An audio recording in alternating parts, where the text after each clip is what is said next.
Pernah nggak lo lagi banyak kerjaan, tiba-tiba datang lagi tugas atau kerjaan lain, harus ini, harus itu, ina inu, yang akhirnya kerjaan lo jadi banyak pikiran, overthinking dah tuh. Kalau pernah, lo harus tontonin video ini sampai kelar. Ya, kali aja bermanfaat. Gua Kucai dan selamat datang di podcast gua. Jangan lupa di subscribe, ya, bisa kali.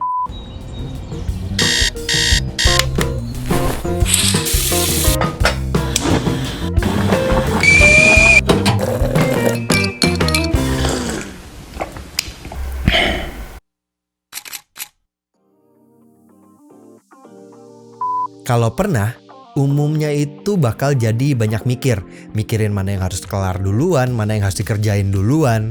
Dan pada akhirnya tangannya cuma 2, kepalanya cuma 1. Jadi banyak pikiran dan mikirnya jadi loncat-loncat aja kayak monyet.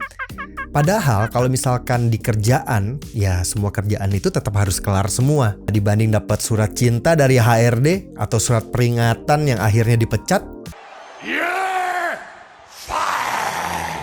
Atau kalau misalkan yang freelance malah jadi gak dapat callingan lagi. Ribet dah. Yang gue tahu dan yang sebenarnya gue masih belajar juga sih, solusinya itu cuma satu. Berpikir struktural. Berpikir struktural itu yang kayak gimana sih? Nah, ada tahapannya sebenarnya. Yang pertama, tenang dan jangan panik. Ini yang paling penting. Karena kalau lu panik, gak akan ada baiknya. Yang ada malah makin kacau. Jadi, lu tenang, inhale, exhale. Inhale, exhale. Udah tenang?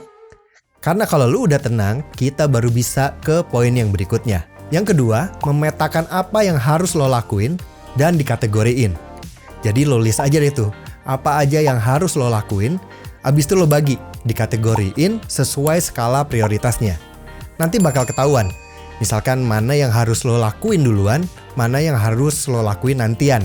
Yang ketiga, dikomunikasikan. Ini hal yang penting juga. Nah, biasanya kalau lu yang kerjanya tim, kerjaan itu kadang nggak dilakuin lo doang. Kadang dikerjain sama divisi lain atau ya ada orang lain.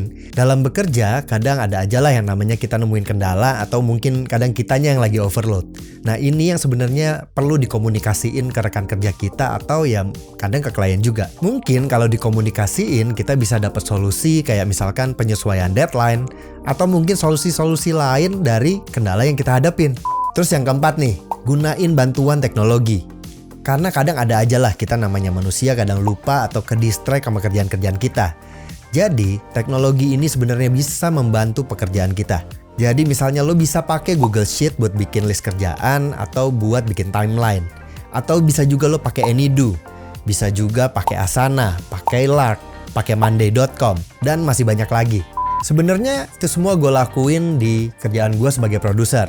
Karena gue sering bikin konten video yang kadang videonya yang banyak, kadang listnya juga banyak gitu. Jadi ya memang baiklah untuk dilakuin.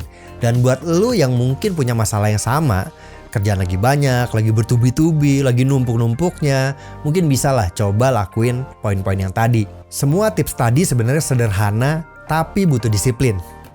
Lo punya nggak pengalaman atau tips tentang kerjaan yang bertubi-tubi kayak gini? Mungkin bisa tulis di kolom komentar. Thank you udah nonton video ini dan jangan lupa di subscribe, di like, dan di share. Gua Kucai, pamit.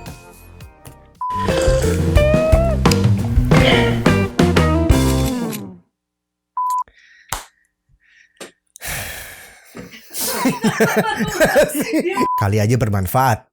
Gua Kucai. Gua